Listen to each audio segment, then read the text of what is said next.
2022년 7월 19일 런던 환경부 회의실. 한국, 그 나라가 우리보다 폭염 대응을 잘한다고?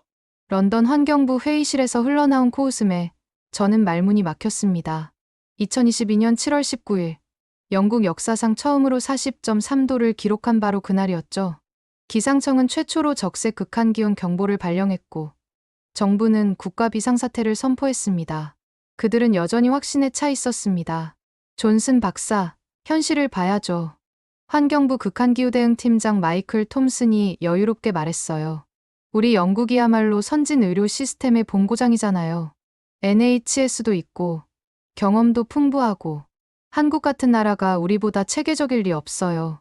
부팀장 사라 밀러도 맞장구 쳤죠. 저는 영국 환경부 선임 연구관으로 12년을 일해왔습니다. 기후변화 적응 정책을 담당하면서 수많은 국제회의를 다녔죠. 그런 제가 보기에도 영국의 시스템은 나무랄 데 없었어요. 2023년 새로 도입한 악천후 보건계획 AWHP 4단계 열건강 경고 시스템, 그리고 NHS의 든든한 의료 인프라. 결국 이런 재난 대응은 서구 선진국의 전유물이야. 저는 속으로 생각했어요. 오랜 경험과 체계, 그리고 무엇보다 선진 의료 인프라가 있어야 하는 거지. 하지만 그 순간 젊은 연구원 엠마가 조심스럽게 물었습니다. 그런데 박사님들, 아시아 쪽 폭염 대응은 어떤가요? 한국이나 일본 같은 곳은? 톰슨 팀장이 손을 흔들었어요. 한국, 인구 밀도도 우리보다 3배 높고 고령화도 심각한데 뭘 할 수 있겠어. 아마 우리가 겪는 것보다 훨씬 큰 피해를 보고 있을 거야. 그럼 일본은요? 일본은 문화가 달라. 집단주의 문화라서 우리 개인주의 사회와는 접근 방식이 다르지. 저는 동의했어요. 폭염 대응은 기술이 아니라 선진국의 경험과 시스템이라고 확신했죠. 2022년 8월 충격적인 사망자 통계. 한 달 후 영국 보건부 한청 UKHSA에서 발표한 수치를 보고 저는 경악했습니다. 2022년 영국 폭염 관련 초과 사망자 2,985명. 2016년 이후 최대 규모였어요. 7월 19에서 20일 이틀간만 1,134명이 평소보다 더 사망했죠. 이상하네. 우리 시스템이 이 정도로 허술했나? 톰슨 팀장이 당황하며 말했어요. 하지만 저희는 여전히 위안을 찾았죠. 그래도 유럽 전체로 보면 우리가 나은 편이야. 이탈리아는 18,010명, 스페인은 11,324명이잖아. 맞아요. 독일도 8,173명인데 우리는 그보다는. 하지만 뭔가 석연치 않았어요. 영국의 인구가 6,700만 명인데 거의 3,000명이 죽었다는 게. 그때였습니다. 인턴 연구원 제임스가 작은 목소리로 말했어요. 박사님, 혹시 한국 통계도 찾아볼까요? 비교해보면. 그래. 한번 찾아봐. 저는 무심코 답했죠. 한국이 얼마나 큰 피해를 받는지 확인해서 우리 시스템의 우수성을 재확인하려는 마음이었어요. 30분 후, 제임스가 충격적인 얼굴로 돌아왔습니다. 박사님, 이상한데요. 뭐가? 한국의 2022년 온열질환 사망자가 전년 대비 오히려 감소했다고 나와 있어요. 뭐라고? 저는 화면을 빼앗아 봤습니다. 한국질병관리청 발표 2022년 온열질환 사망자 전년 대비 감소. 이게 말이 돼? 2022년은 전 세계적으로 최악의 폭염이었는데 톰슨 팀장이 믿을 수 없다는 표정으로 말했어요. 저도 마찬가지였습니다. 뭔가 잘못된 것 같았어요. 자료를 더 찾아봐. 아마 번역이 잘못됐거나 오타일 거야. 하지만 저는 몰랐습니다. 바로 그 순간 지구 반대편 서울에서는 4,200여 곳의 무더위 쉼터가 실시간으로 관리되고 있다는 사실을, 독거노인 한 명 한 명의 안부를 확인하는 시스템이 24시간 돌아가고 있다는 사실을, 그리고 곧 바로 그 한국이 제 모든 확신을 뒤흔들어 놓을 거라는 사실을요. 다음은 아시아 폭염 대응 우수 사례 발표입니다. 제네바 팔레데 나시옹 회의실에서 저는 동료 톰슨 팀장과 함께 가장 뒤쪽 자리에 앉아 있었어요. UNDRR 연례 컨퍼런스는 매년 참석하는 의례적인 일정이었거든요. 아시아라, 일본이나 싱가포르 정도나 나올까? 저는 심드렁한 표정으로 발표자를 바라봤습니다. 30대 중반으로 보이는 아시아계 여성 연구원이 무대에 올랐어요. 안녕하세요. UNDRR 동북아사무소 김민정입니다. 오늘은 2022에 2023년 폭염 대응에서 혁신적 성과를 거둔 사례를 소개하겠습니다. 저는 차를 훌짝이며 시계를 봤어요.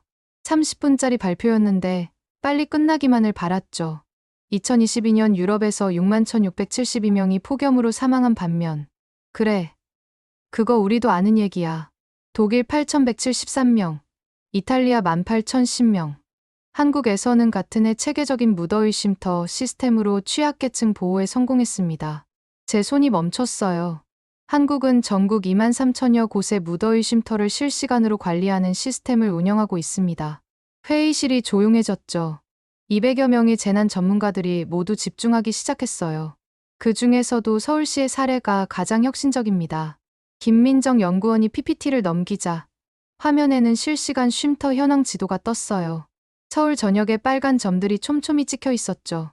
서울시만 해도 4,200여 곳의 무더위 쉼터를 24시간 실시간 모니터링합니다. 이게 가능한 거야?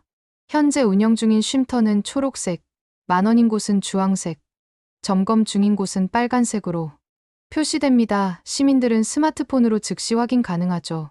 톰슨 팀장이 저를 보며 작은 소리로 말했어요. 저런 시스템이 진짜 돌아간다고? 더 인상적인 건 24시간 운영 쉼터입니다. 김민정이 계속 설명했어요. 노숙자를 위한 24시간 무더위 쉼터 10곳, 그리고 편의점까지 활용한 기후동 반 쉼터 41곳을 운영합니다. 편의점요? 옆자리 독일 대표가 놀라며 물었죠. 네.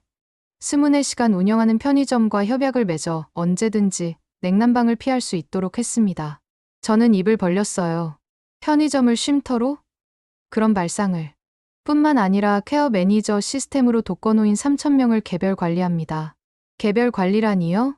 프랑스 대표가 손을 들었어요. 매일 안부 전화, 폭염특보 시 직접 방문, 위험고는 쉼터까지 동행합니다. 화면에는 할머니와 통화하는 공무원의 모습이 나왔어요. 어르신, 오늘 정말 더우니까 동주민센터에 나오세요. 에어컨도 나오고 시원한 물도 준비되어 있어요. 제 얼굴이 굳어졌습니다. 우리는 뭘 했지? 영국에서는 폭염특보가 나와도 개별 연락 같은 건 꿈도 못 꿨거든요. 그냥 NHS 111에 전화하라 정도였죠. 결과적으로 한국은 폭염 적응 정책에서 WHO가 인정하는 모범 사례가 되었습니다. 발표가 끝나자 회의실 곳곳에서 질문이 쏟아졌어요. 예산은 얼마나 듭니까? 기술적 인프라가 필요할 텐데 우리나라에도 도입 가능한가요? 저는 충격에 빠져 있었습니다. 15년간 영국이 세계 최고라고 믿어왔던 모든 것이 흔들리고 있었거든요. 한국이 우리보다 앞서 있다고? 휴식 시간, 충격적인 대화. 휴식 시간에 저는 황급히 김민정 연구원에게 다가갔어요. 실례지만 저 시스템이 정말 실제로 작동하는 건가요? 김민정은 미소를 지었습니다. 물론입니다. 원하신다면 서울시에서 직접 확인해 보실 수 있어요. 그게 가능한가요? UNDRR에서 매년 도시간 학습 프로그램을 운영하거든요. 다음 달에 서울 현장 견학 일정이 있는데 참여해 보시겠어요? 저는 자괴감과 호기심이 뒤섞인 복잡한 기분이었어요. 그동안 한국을 무시했던 제 자신이 부끄러웠지만 동시에 그 시스템을 직접 보고 싶다는 갈망이 생겼죠. 존슨 박사님도 관심 있으세요? 톰슨 팀장이 다가왔어요. 톰슨 팀장님도 솔직히 충격적이네요. 우리가 놓친 게 있는 건 아닐까요? 그날 저녁 호텔에서 톰슨 팀장과 저는 깊은 토론에 빠졌어요. 정말 저 수준이 가능할까요? 글쎄, UNDRR에서 발표할 정도면 검증은 됐겠죠. 하지만 4,200곳을 실시간으로, 그것도 24시간? 저희는 의문이 꼬리를 물었어요. 영국 전체 쿨링 센터가 고작 수십 곳인데 서울 하나만으로 4,200곳이라니. 한번 가봐야겠어요. 제가 결심을 굳혔습니다. 저도 같이 가겠습니다. 톰슨 팀장도 동의했죠. 하지만 저희는 몰랐어요. 그 여행이 저희 인생을 완전히 바꿔놓을 거라는 걸. 김민정 연구원이 환하게 웃으며 저를 맞았어요. UNDRR 도시간 학습 프로그램의 일환으로 서울을 찾은 건 9개월 만이었죠. 오늘은 실제 무더위 쉼터 현장을 보여드리겠습니다. 저는 여전히 반신반의하고 있었어요. 제네바에서 본 PPT는 인상적이었지만 실제로는 어떨지. 아마 몇 개 모범 사례만 보여주는 거겠지. 첫 번째 목적지는 중구청 동주민센터였어요. 평범한 3층 관공서 건물이었죠. 여기가 무더위 쉼터인가요? 네. 서울 시내 동주민센터 424곳이 모두 무더위 쉼터로 운영됩니다. 제가 QR코드가 붙어있는 입구 스티커를 보고 스마트폰을 꺼냈어요. B. 제 스마트폰 화면에 즉시 실시간 정보가 떴거든요. 중구청 무더위 쉼터. 현재 이용인원 12명, 수용 가능 50명. 온도 22씨, 에어컨 가동 중. 운영시간 09001800. 편의시설 정수기, 혈압계, 휴식공간. 2. 이게 실시간으로 업데이트되는 거예요? 물론이죠. 폭염특보 발령 시에는 실시간 모니터링이 더 강화됩니다. 건물 안으로 들어가자 저는 충격을 받았어요. 에어컨이 시원하게 돌아가는 로비에는 고령자 15명이 편안히 앉아 계셨거든요. 어떤 할머니는 낮잠을 주무시고 어떤 할아버지는 신문을 읽고 계셨죠. 혈압 재보세요.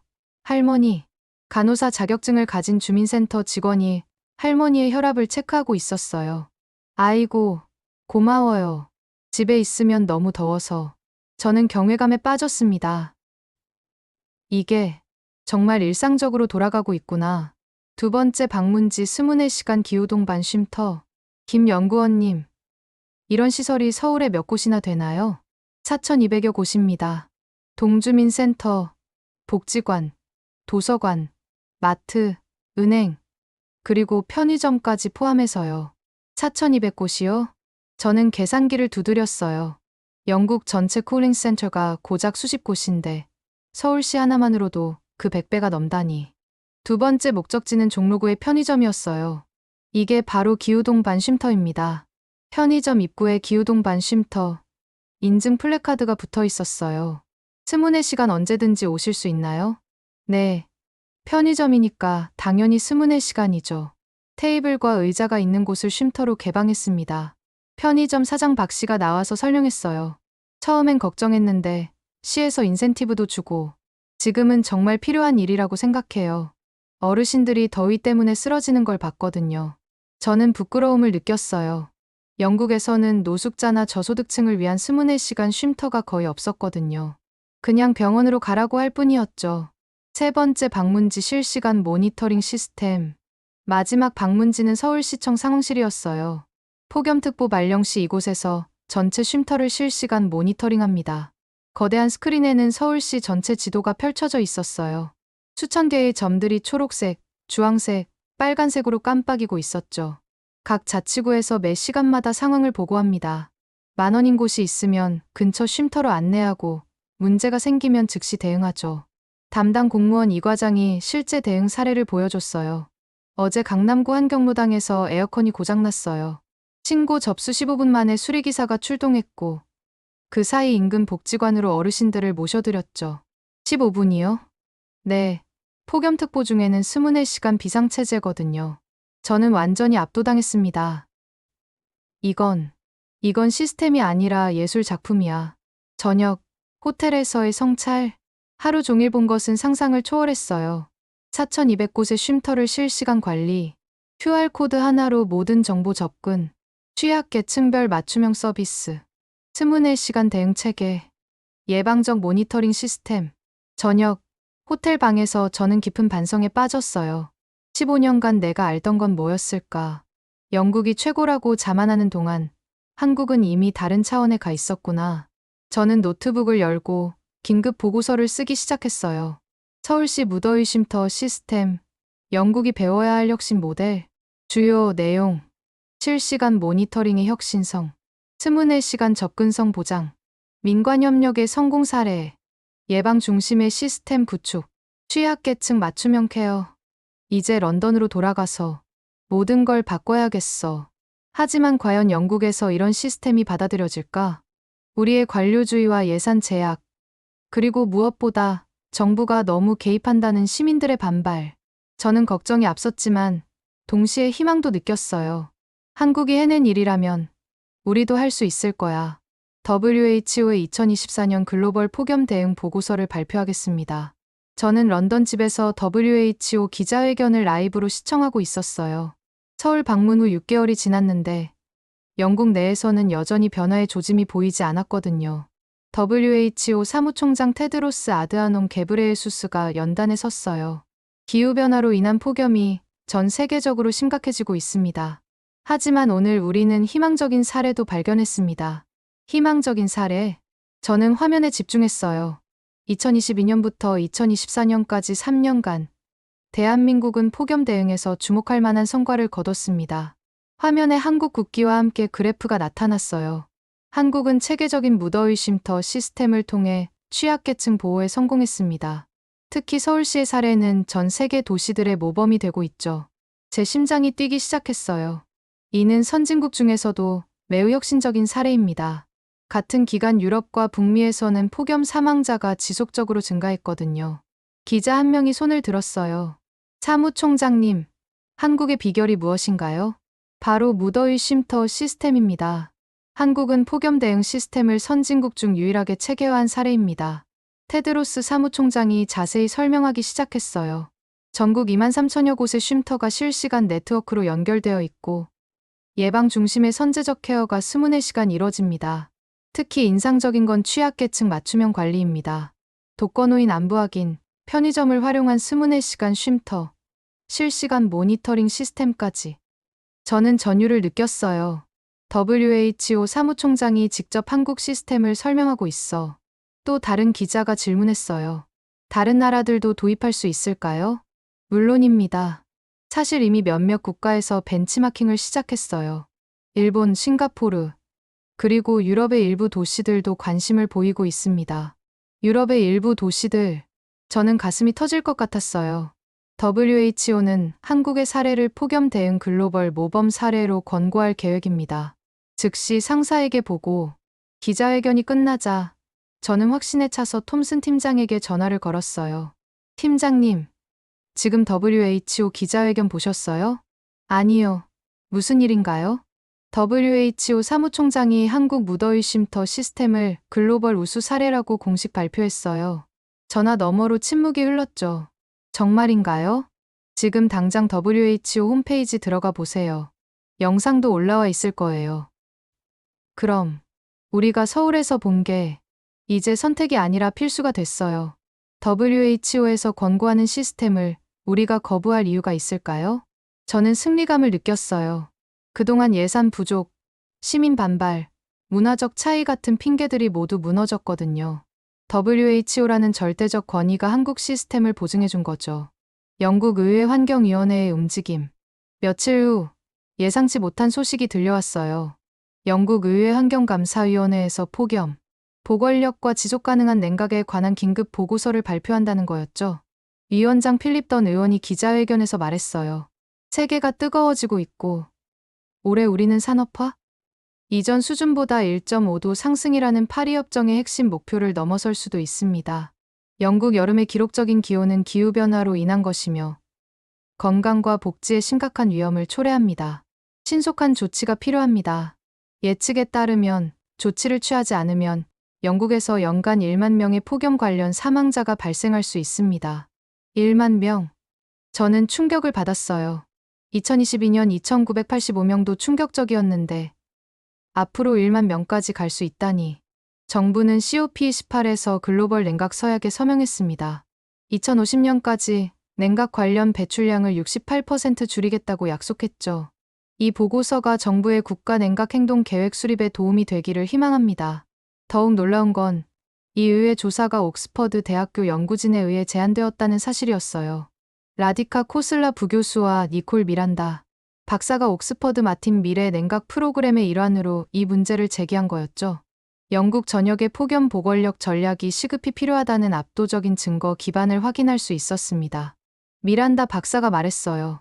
이 작업에 참여할 기회는 옥스퍼드 정책 참여 네트워크 OPN 뉴스레터를 통해 얻었고 스미스 스쿨의 정책 및 커뮤니케이션 팀의 신속한 조치 덕분이었습니다. 학계까지 나섰구나. 저는 변화의 바람을 느꼈어요. 정부의 법적 의무. 가장 중요한 건 정부가 이 보고서의 권고사항에 대해 2개월 내에 법적으로 응답해야 한다는 점이었어요. 보고서의 주요 권고사항들을 보니 놀라웠습니다. 에너지 소비가 필요 없는 자연 기반 솔루션, 우선순위 지정, 기존 건물의 과열 완화를 포함한 건축 규정 확대, 과열 위험을 해결하는 야심찬 주택 개조 프로그램 도입, 날씨 예보와 열 건강 경보의 습도 수준 포함. 저는 흥분했어요. 드디어 영국도 움직이기 시작하는구나. 그날 밤, 저는 긴급 보고서를 작성했어요. WHO 권고와 영국 의회 보고서, 한국식 폭염 대응 시스템 도입의 골든타임.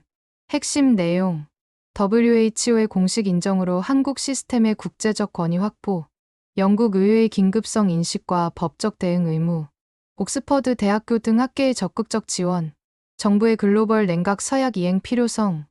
이제 정말 기회가 왔어. 한국에서 본 그 혁신적 시스템을 마침내 영국에도 도입할 수 있을 거야. 존슨 박사의 제안을 검토해 보겠습니다. 런던 시장 사디크 칸의 참모들이 모인 회의실에서 저는 긴장한 채로 앉아 있었어요. WHO 기자회견과 의회 보고서 이후 4개월이 지났고 드디어 기회가 왔습니다. 한국 서울시의 무더위 쉼터 시스템을 런던에 시범 도입하자는 거군요. 부시장 조앤 맥카트니가 제 보고서를 넘기며 말했어요. 맞습니다. 의회 환경감사위원회도 긴급성을 인정했고 WHO에서도 한국 모델을 권고하고 있습니다. 저는 준비해온 자료를 펼쳤죠. 런던 시민 900만 명 중 가장 취약한 지역부터 시작하면 됩니다. 2022년 폭염 때 사망자가 가장 많았던 지역 말이에요. 구체적으로 어디죠? UM, 해크니, 타워 햄릿. 이 3개 구역부터 시작하는 겁니다. 제가 지도를 가리키자 참석자들이 집중했어요. 기존 도서관, 커뮤니티 센터, 그리고 시의회 건물을 활용하면 초기 투자 비용을 크게 절약할 수 있습니다. 예산 논쟁. 하지만 역시 예산 문제가 걸림돌이었어요. 재무담당 부시장 루크 버나트가 걱정스런 표정으로 말했어요. 연간 운영비가 얼마나 될까요? 런던 시 예산이 그렇게 여유롭지 않거든요. 서울시의 경우 4,200곳 운영에 120억 원, 약 700만 파운드가 들어갑니다. 700만 파운드라. 하지만 런던은 단계적으로 접근하면 됩니다. 1단계로 50곳부터 시작해서 연간 50만 파운드면 충분합니다. 제가 계산서를 보여주자 분위기가 조금 누그러졌어요. 그리고 무엇보다 이것은 투자입니다. 2022년 런던의 폭염 관련 의료비 지출이 1,500만 파운드였거든요. 예방이 치료보다 경제적이라는 얘기군요. 시장 사디크 칸이 고개를 끄덕였어요. 사회적 저항에 대한 우려. 하지만 정치적 고민은 더 복잡했어요. 보좌관 톰 스미스가 현실적인 문제를 제기했죠. 시민 반응이 걱정됩니다. 런던 시민들이 정부가 너무 개입한다고 생각할 수도 있어요. 무슨 말씀이죠? QR코드로 위치를 추적한다거나 개인 정보를 수집한다거나 프라이버시 문제로 논란이 될 수 있습니다. 저는 답답함을 느꼈어요. 서울에서 본 시스템의 핵심을 놓치고 있는 거였어요. 추적이 아닙니다. 시민들이 자발적으로 정보를 확인하는 거예요. 구글 맵처럼 말이죠. 그래도 보수 매체들이 빅브라더, 감시사회 이런 식으로 공격할 가능성이 있어요. 또 다른 보좌관 레이철 그린이 덧붙였어요. 게다가 세금 낭비 논란도 있을 거고요. 왜 시에서 에어컨비까지 대줘야 하냐는. 하지만 시장 사디크 칸의 생각은 달랐어요. 여러분, 우리가 놓치고 있는 게 있어요. 칸 시장이 일어나서 창밖을 바라봤어요. 2022년 폭염 때를 기억해보세요. 응급실이 마비됐고 런던 지하철도 멈췄어요. 그때 우리는 뭘 했죠? 회의실이 조용해졌어요. 그냥 에어컨을 켜라. 물을 많이 마셔라. 이런 뻔한 조언만 했잖아요. 칸 시장이 돌아서며 계속 말했어요. 하지만 실제로 도움이 필요한 사람들은 에어컨이 없어서 고통받고 있었어요. 독거노인들, 노숙자들, 저소득층 가족들. 시장님 말씀이 맞습니다. 저는 힘을 얻어 말했어요. 런던에서도 같은 일이 벌어지고 있어요. 부유한 지역은 괜찮지만 뉴햄이나 해크니 같은 곳에서는 여전히 사람들이 더위로 고통받고 있습니다. 시범 프로젝트 승인. 결국 칸 시장이 결정을 내렸어요. 좋습니다. 시범 프로젝트로 시작해보죠. 정말인가요? 이번 여름 뉴햄과 해크니 두 구역에서 30곳부터 시작합니다. 저는 기쁨을 감출 수 없었어요. 하지만 조건이 있어요. 칸 시장이 진지한 표정으로 말했어요. 시민들에게 충분히 설명하고 투명하게 운영해야 합니다. 그리고 3개월마다 성과를 보고하세요.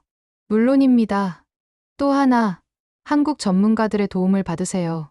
우리가 혼자 시행착오를 겪을 필요는 없잖아요. 제가 김민정 연구원과의 연락처를 떠올렸어요. UNDRR을 통해 서울시와 협력 방안을 논의해 보겠습니다. 첫 번째 장벽들. 하지만 실제 추진 과정에서는 예상치 못한 문제들이 계속 생겼어요. 먼저 기존 건물들의 에어컨 용량 문제였죠. 뉴엠 커뮤니티 센터 에어컨이 50명을 감당할 수 없어요. 시설 담당자가 한숨을 쉬며 말했어요. 업그레이드 비용이 얼마나 들까요? 센터당 평균 5,000파운드는 들어갈 것 같습니다. 예산이 벌써 2배로 늘어나는 상황이었어요. 둘째는 인력 문제였어요. 무더위 쉼터를 24시간 운영하려면 추가 직원이 필요합니다. 몇 명이나요? 센터당 최소 2명씩은 더 있어야 해요. 인건비까지 계산하면 예산은 계속 불어났어요. 셋째는 기술적 문제였어요. 실시간 모니터링 앱을 개발하는 데 시간이 걸립니다. IT 담당자가 걱정스럽게 말했어요. 올여름까지 완성 가능할까요? 간단한 버전이라도 3개월은 걸릴 것 같아요. 그래도 시작하는 희망. 하지만 저는 포기할 수 없었어요. 서울에서 본 그 감동적인 장면들이 계속 떠올랐거든요. 할머니가 편안하게 쉬고 계시던 동주민센터, 실시간으로 깜빡이던 모니터링, 화면, 24시간 열려있던 편의점 쉼터, 그 모든 것이 런던에서도 가능할 거야. 존슨 박사. 칸 시장이 회의 마지막에 저를 불렀어요. 시작이 반이에요. 완벽하지 않아도 괜찮습니다. 중요한 건 시작하는 거죠. 저는 고개를 끄덕였어요. 이번 여름이 런던의 폭염 대응을 바꾸는 첫 번째 해가 되기를 바랍니다. 밖으로 나오며 저는 하늘을 올려다봤어요. 아직 갈 길이 멀지만 드디어 시작되는 거야. 한국이 보여준 그 길을 이제 런던도 걷기 시작하는 거야. 존슨 박사. 큰 문제가 생겼어요. 뉴엠구 커뮤니티 센터 매니저 프리아 파텔이 급하게 저에게 전화를 걸어왔어요. 런던의 첫 번째 무더위 쉼터, 시범 운영을 시작한 지 겨우 일주일째였는데 무슨 일인가요? 에어컨이 고장났어요. 50명이 넘는 사람들이 와서 대기하고 있는데 제가 급히 현장으로 달려갔을 때 상황은 생각보다 심각했어요. 예상치 못한 수요 폭증. 커뮤니티 센터 앞에는 긴 줄이 늘어서 있었어요. 대부분 고령자들이었고 더위에 지친 모습이었죠. 이렇게 많은 사람이 올 줄 몰랐어요. 파텔 매니저가 당황한 표정으로 말했어요. 처음 3일간은 10명 정도만 왔는데 입소문이 나면서 갑자기 50명이 넘게 몰린 거예요. 저는 상황을 파악했어요. 서울에서 봤던 것처럼 시민들이 시설에 대해 알게 되면 수요가 급증하는 거였죠. 임시 대책부터 세워야겠네요. 어떻게 하죠? 일단 근처에 있는 UM 도서관과 연락해보세요. 거기로 일부 분산시킬 수 있을 거예요. 하지만 더 큰 문제가 있었어요. 시스템의 부재. 실시간 모니터링 앱이 아직 안 나왔어요. IT 담당자가 미안한 표정으로 말했어요. 시민들이 어느 쉼터가 비어 있는지 알 수가 없어서 모두 가까운 곳부터 오는 거예요. 이게 바로 서울 시스템과의 차이였어요. 서울에서는 QR코드로 실시간 현황을 바로 확인할 수 있었는데 그럼 일단 수동으로라도 해야죠. 저는 임시방편을 제안했어요. 각 센터에서 매 시간마다 현황을 문자로 보고하고 우리가 시민들에게 안내하는 거예요. 그게 가능할까요? 인력 부족의 현실. 더 큰 문제는 인력 부족이었어요. 24시간 운영하려면 교대 근무자가 필요한데 예산이 부족해서 UM구청 담당자 톰 윌리엄스가 어려운 표정으로 말했어요. 지금은 자원봉사자들로 겨우 버티고 있어요. 자원봉사자들은 열정적이었지만 체계적인 훈련을 받지 못한 상황이었어요. 할머니, 여기서 쉬세요. 자원봉사자 메리가 친절하게 안내했지만 혈압 체크나 응급 상황, 대응 같은 전문적인 서비스는 제공할 수 없었어요. 서울에서 받던 전문 훈련을 받은 직원들과는 차이가 컸죠. 시민들의 뜨거운 반응. 하지만 놀라운 것은 시민들의 반응이었어요. 정말 고마워요. 집에 에어컨이 없어서 죽을 뻔했거든요. 82세 할머니 로즈 존슨이 제 손을 꼭 잡으며 말했어요. 작년 여름에는 어디 갈 데가 없어서 정말 힘들었는데. 또 다른 시민 무하마드 알리 67세도 감사를 표했어요. 우리 같은 사람들을 위해 이런 걸 만들어주다니. 런던도 변하고 있네요. 이런 반응을 보니 시스템은 부족하지만 정말 필요한 일을 하고 있다는 확신이 들었어요. 언론의 엇갈린 반응. 며칠 후 언론 보도가 나오기 시작했어요. 가디언 런던의 혁신적 폭염 대응, 한국 모델을 배우다. BBC 런던 UM 무더위 쉼터. 시민들의 생명선 되다. 긍정적인 보도가 줄을 이뤘지만 일부 비판적인 목소리도 있었어요. 데일리 메일 세금으로 에어컨비 대주기, 런던시의 과도한 복지, 선 빅브라더 런던 QR코드로 시민 추적하나? 예상했던 반발이었지만 여전히 부담스러웠어요. 해크니에서의 성공 사례. 하지만 해크니고에서는 좀 더 순조로웠어요. 해크니 중앙도서관의 쿨링센터 매니저 사라 톰슨이 보고했어요. 저희는 기존 도서관 시설을 활용해서 큰 문제 없이 운영하고 있어요. 어떤 점이 달랐나요? 일단 도서관이니까 시민들이 자연스럽게 이용할 수 있었어요. 그리고 직원들도 이미 훈련되어 있고요. 해크니의 성공 요인을 분석해보니 명확했어요. 기존 인프라 활용 도서관이라는 친숙한 공간, 훈련된 직원 도서관 직원들의 시민 응대 경험, 자연스러운 접근 쉼터가 아닌 도서관 이용이라는 심리적 편안함, 시스템 개선 방안. 저는 긴급히 개선 방안을 수립했어요. 즉시 개선 사항, 임시 실시간 현황판 설치 각 센터 입구, 한라인 운영 시민들이 전화로 현황 확인, 자원봉사자 긴급훈련 프로그램, 중기 개선 사항, 모바일 앱 개발 완료, 추가 예산 확보로 전문 직원 채용, 더 많은 협력 시설 확보, 칸 시장과의 긴급 회의. 일주일 후 시청에서 긴급 보고 회의가 열렸어요. 현재 상황이 어떻습니까? 사디크 칸 시장이 진지한 표정으로 물었어요. 혼란스럽지만 시민들의 반응은 매우 긍정적입니다. 저는 솔직하게 보고했어요. 수요가 예상보다 3배 많았고 시스템이 아직 완벽하지 않습니다. 하지만 실제로 도움이 필요한 사람들에게는 생명줄이 되고 있어요. 구체적인 문제점들은 인력 부족, 기술 시스템 지연, 그리고 예상보다 높은 수요입니다. 칸 시장이 고민하는 표정을 지었어요. 예산을 더 늘려야 할까요? 그보다는 단계적 접근이 필요합니다. 일단 잘 되는 곳을 모델로 삼아서 확산하는 거죠. 해크니, 모델 말인가요? 맞습니다. 기존 인프라를 최대한 활용하면서 점진적으로 전문 시설을 늘려가는 거예요. 희망적인 신호들. 회의가 끝나고 저는 UM 센터를 다시 방문했어요. 임시로 설치한 현황판이 효과를 보고 있었어요. 시민들이 대기 시간을 확인하고 다른 센터로 분산되고 있었죠. 많이 나아졌네요. 파텔 매니저가 안도의 표정으로 말했어요. 그리고 자원봉사자들도 요령이 생겼어요. 처음엔 혼란스러웠지만 이제 서로 도와가면서 잘하고 있어요. 더욱 인상적이었던 건 시민들 간의 연대였어요. 젊은 사람들이 노인분들을 도와드려요. 어떻게요? 스마트폰 사용법을 알려드리고 다른 센터 위치도 안내해드리고 정말 감동적이에요. 이런 모습을 보니 비록 시작은 어수선했지만 무언가 의미 있는 변화가 시작되고 있다는 느낌이 들었어요. 한국의 완벽한 시스템에는 아직 멀었지만 런던만의 방식으로 발전해 나가고 있는 것 같았어요. 존슨 박사, 파텔 매니저가 저를 불렀어요. 혹시 서울에서도 처음엔 이랬을까요? 저는 미소를 지었어요. 아마도요. 모든 혁신에는 시행착오가 따르니까요. 그렇다. 완벽한 시작은 없어. 중요한 건 계속 개선해 나가는 거야. 런던 시청 화상회의실. 안녕하세요. 런던 팀 여러분. 서울에서 김민정입니다. 화면 너머로 익숙한 얼굴이 나타났어요. UNDRR에서 만났던 김민정 연구원이었죠. 그 옆에는 서울시청 폭염대응팀 이정수 과장도 함께 앉아 있었어요. 한 달간의 시범 운영 결과를 듣고 정말 기뻤습니다. 비록 어려움이 많았지만 시작이 중요하죠. 런던 쪽에서는 사디크 칸 시장, 조앤 맥카트니 부시장, 그리고 저를 포함한 실무진 5명이 참석했어요. 서울의 조언, 이정수 과장이 먼저 입을 열었어요. 저희도 2006년 처음 시작할 때는 비슷했어요. 첫 해에는 시설 30곳으로 시작했는데 수요를 완전히 잘못 예측했죠. 어떤 식으로요? 칸 시장이 관심 있게 물었어요. 처음에는 하루 10명 정도 올 거라고 생각했는데 첫날부터 100명이 몰렸어요. 완전 패닉 상태였죠. 모두가 웃음을 터뜨렸어요. 런던의 경험과 너무 비슷했거든요. 그때 어떻게 해결하셨나요? 제가 물었어요. 3단계로 접근했습니다. 김민정 연구원이 PPT를 공유했어요.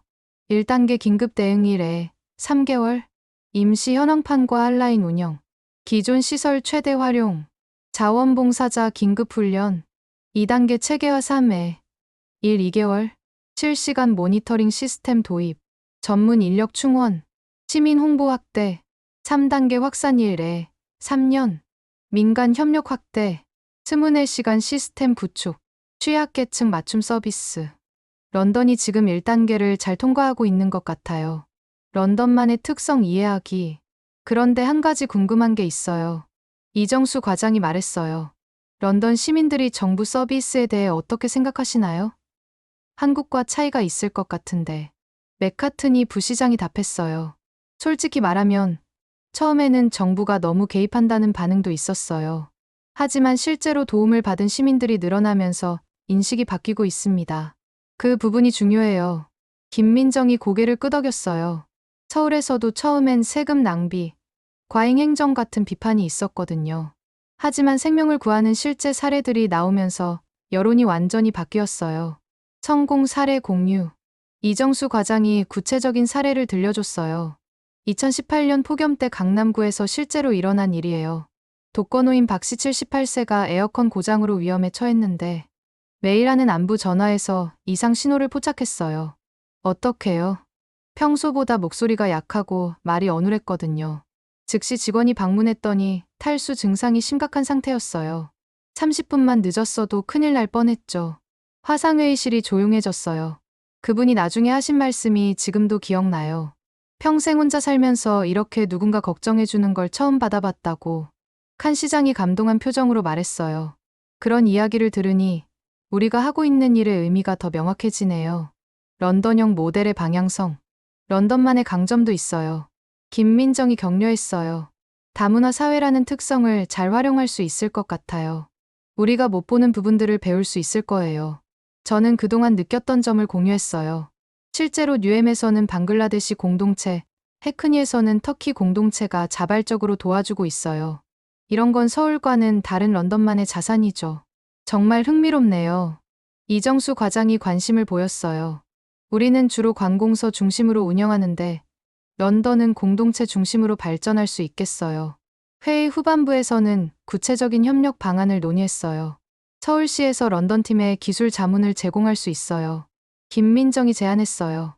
실시간 모니터링 시스템 설계, 직원 훈련 프로그램, 그리고 운영 매뉴얼까지요. 정말인가요? 칸 시장이 놀라며 물었어요. 물론입니다. 기후변화는 전 세계 공통의 문제니까요. 서울의 경험이 런던에 도움이 된다면 기꺼이 공유하겠습니다. 그리고 하나 더. 김민정이 중요한 제안을 했어요. WHO에서 런던 사례를 글로벌 모델로 주목하고 있어요. 한국 시스템을 서구 문화에 맞게 적용하는 첫 번째 사례거든요. 어떤 의미인가요? 성공하면 런던이 유럽 전체의 롤모델이 될 수 있어요. 파리, 베를린, 마드리드. 모든 도시들이 런던 사례를 보고 있습니다. 이 말을 듣고 회의실 분위기가 확 달라졌어요. 단순히 런던만의 문제가 아니라 글로벌한 의미가 있다는 걸 깨달은 거죠. 회의가 끝나고 칸 시장이 저에게 말했어요. 존슨 박사, 제가 이 프로젝트를 너무 작게 생각했네요. 어떤 말씀이신가요? 처음에는 그냥 런던 시민 몇 명 도와주는 정도로 생각했는데 이게 전 세계적으로 의미 있는 일이었군요. 시장님의 결단이 없었다면 시작도 못했을 거예요. 예산을 대폭 늘리겠습니다. 그리고 전담팀도 확대하고요. 정말 뜻밖의 변화였어요. 서울팀과의 지속 협력. 그 후 2주간 서울팀과 매주 화상회의를 했어요. 서울 직원들이 런던 실무진에게 직접 훈련을 제공했어요. 기술적 노하우, 실시간 현황 파악 시스템, 응급 상황 대응 프로토콜, 취약계층 식별 방법, 운영 노하우, 효율적인 인력 배치, 시민 소통 방법, 민간 협력 전략, 8월 말의 성과, 한 달간의 집중적인 개선 작업 결과, 런던 시스템이 크게 발전했어요. 양적 성과, 운영 쉼터 30곳 50곳, 일일 이용자 평균 200명 400명, 시민 만족도 72% 89%, 질적 성과, 평균 대기 시간 45분 15분, 응급 상황 대응 시간 30분 10분, 언론 긍정보도 비율 60% 85%. 전환점의 순간, 8월 마지막 주, 중요한 사건이 발생했어요. 해크니구에서 82세 할아버지 프랭크 톰슨이 쓰러졌는데 쉼터 직원이 즉시 발견해서 구급차를 불렀어요.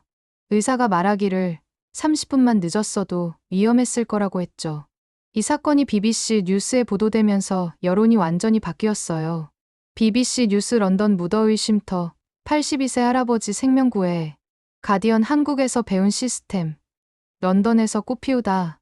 이브닝 스탠더드, 칸 시장의 혁신 정책, 실제 생명 구하다. 그동안 비판적이었던 매체들도 논조를 바꾸기 시작했어요. 희망찬 미래.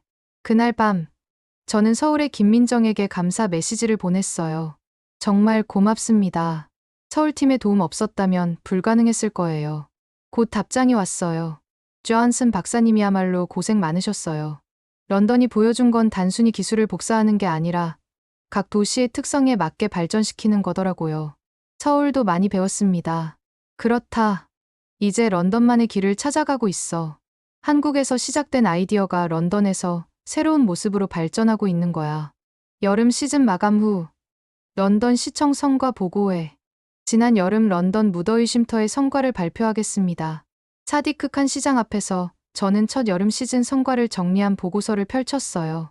시범 운영으로 시작한 지 몇 개월이 지나 이제 런던 전체로 확산된 상황이었죠. 먼저 양적 성과입니다. 첫 여름 런던 무더위 쉼터 성과. 운영 쉼터 75곳 주요 15개 구. 여름 시즌 총 이용자 8만 명. 생명을 구한 응급상황 대응 12건. 시민 만족도 91%. 그리고 가장 중요한 질적 성과는 저는 감동적인 사례를 소개했어요. 지난 7월 폭염 때 해큰이고 85세 엘리자베스 할머니가 무더위 쉼터에서 혈압 이상을 발견해 즉시 병원으로 이송됐습니다. 의료진은 2시간만 늦었어도 생명이 위험했을 거라고 했어요. 칸 시장이 고개를 끄덕였어요. 그 할머니가 저에게 편지를 보내셨습니다. 70년간 런던에 살면서 이렇게 정부가 시민을 세심하게 보살펴주는 걸 처음 봤다고요. 런던 모델의 독특함. 서울 시스템을 그대로 복사한 게 아니라 런던만의 특색 있는 모델이 만들어졌어요. 런던형 무더위 쉼터의 특징. 다문화 지원 15개 언어로 안내 서비스. 공동체 기반 종교시설과 문화센터, 적극 활용. 자원봉사 네트워크 2,000명의 훈련받은 자원봉사자. 디지털 접근성 스마트폰 없는 시민을 위한 전화상담. 특히 인상적인 건 시민들의 자발적 참여였습니다. 브릭스턴 쉼터에서는 자메이카 공동체가, 화이트채플에서는 방글라데시 공동체가 자체적으로 운영진에 참여했어요. 이건 서울에서도 볼 수 없었던 런던만의 강점입니다. 언론과 시민들의 반응 변화. 초기 회의적이었던 언론들도 완전히 태도를 바꿨어요. 데일리 메일 칸 시장의 생명을 구하는 혁신, 보수당도 배워야 할 정책. 선 세금의 올바른 사용, 런던 무더위 쉼터의 기적. 타임스 한국에서 배운 지혜. 런던에서 꽃피우다. 심지어 가장 비판적이었던 데일리 텔레그래프도 처음에는 빅브라더를 우려했지만 실제로는 이웃을 돌보는 따뜻한 공동체 정신이었다. WHO의 주목. 며칠 후 WHO에서 놀라운 관심을 보였어요. WHO 유럽 사무소에서 런던의 무더위 쉼터 모델에 대한 예비 평가를 시작합니다. WHO 유럽 사무소 한스 클룩의 국장의 참모진이 발표했어요. 서울에서 시작된 혁신이 런던의 문화적 특성에 맞게 적응된 사례로 주목받고 있습니다. 향후 더 자세한 연구가 필요하지만 유럽 도시들에게 중요한 시사점을 줄 수 있을 것으로 보입니다. 유럽 도시들의 관심. WHO 발표 이후 유럽 각국에서 런던 문의가 들어오기 시작했어요. 그 주 파리시 정책연구팀 이메일 문의, 다음 주 베를린시 환경부 화상회의 요청, 다음 달 바르셀로나시 대표단 방문 계획, 가을 예정 암스테르담시 벤치마킹 미팅. 존슨 박사님, 설명하기도 바빠요. 맥카트니 부시장이 웃으며 말했어요. 3년 전만 해도 아무도 몰랐던 한국 시스템을 지금은 유럽 전체가 배우려고 하네요. 파리시 대표단과의 만남. 가장 인상적이었던 건 파리시 대표단이었어요. 팀 리더는 환경부 기후적응팀 소피 르블랑 과장이었죠. 솔직히 말하면 처음에는 의구심이 있었어요. 르블랑 과장이 털어놓았어요. 한국 시스템을 서구에서 제대로 적용할 수 있을까 하고요. 하지만 런던에서 직접 보니 정말 놀랍네요. 어떤 점이 가장 인상적이셨어요? 기술이 아니라 마음이에요. 시민들이 정말 서로를 돌보고 있더라고요. 브릭스턴 쉼터에서 본 장면이 잊혀지지 않아요. 그날 브릭스턴에서는 20대 자메이카 청년이 80대 아일랜드 할머니를 부축해서 의자에 앉혀드리는 모습이 있었어요. 기술은 복사할 수 있지만 저런 공동체 정신은 어떻게 만들어지는 건가요? 시작이 중요한 것 같아요. 정부가 먼저 시민을 돌본다는 메시지를 보내면 시민들도 서로를 돌보기 시작해요. 베를린의 즉시 도입 결정. 베를린시는 화상회의 당일 바로 도입을 결정했어요. 내년 여름까지 베를린 전체에 도입하겠습니다. 베를린시 보건 담당 울리케 가테 의원이 선언했어요. 런던 모델의 독일식 정밀함을 더해서 더욱 체계적으로 만들 거예요. 예상치 못한 미국에서의 관심. 놀랍게도 미국에서도 관심이 폭증했어요. 뉴욕시 보건부에서 공식 서신이 왔어요. 런던의 무더위 쉼터 모델을 뉴욕에 적용하고 싶습니다. 기술 자문을 요청드립니다. 시카고, LA, 휴스턴에서도 비슷한 요청이 이어졌어요. 미국은 에어컨 보급률이 높은데 왜 관심을 보일까요? 제가 궁금해하자 칸 시장이 답했어요. 에어컨이 있어도 전기요금을 감당 못하는 사람들이 많거든요. 특히 저소득층과 노인들은 여전히 취약해요. 더 흥미로운 건 아시아 도시들의 반응이었어요. 도쿄에서 온 메시지. 런던이 서울 모델을 어떻게 현지화했는지 배우고 싶습니다. 도쿄도 다문화 사회로 변하고 있어서요. 싱가포르 정부 관계자. 런던의 자원봉사 네트워크 모델이 인상적입니다. 기술적 시스템과 인적 네트워크의 결합 방식을 배우고 싶어요. 서울시에서도 축하 메시지가 왔어요. 김민정 연구원 런던이 서울 모델을 세계로 알리는 교두보 역할을 해줘서 고맙습니다. 이제 정말 글로벌 스탠더드가 되었네요. 이정수 과장 한국에서 시작된 아이디어가 런던을 거쳐 전 세계로 퍼져나가는 모습을 보니 감동입니다. 그해 여름이 끝나갈 무렵 런던시청에서 성과 발표회가 열렸어요. 이번 여름 런던이 이룬 가장 큰 성취는 무더위 쉼터입니다. 이 프로젝트를 이끈 닥터 존슨에게 런던시 특별 공로상을 수여합니다. 예상치 못한 수상이었어요. 하지만 진짜 주인공은 따로 있습니다. 칸 시장이 계속 말했어요. 서울시가 보여준 혁신과 2,000명의 자원봉사자들, 그리고 무엇보다 서로를 돌보는 런던 시민들입니다. 2026년을 향한 비전. 수상 소감에서 저는 미래 계획을 발표했어요. 2026년에는 글로벌 무더위 쉼터 네트워크를 만들고 싶습니다.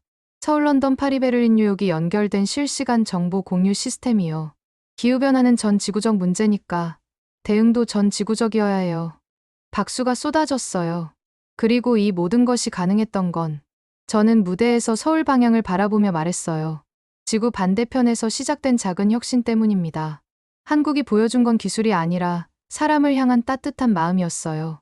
오늘 들려드린 이야기 어떻게 보셨나요? 조금이나마 마음에 와닿으셨다면 그 마음이 저에게 정말 큰 힘이 됩니다.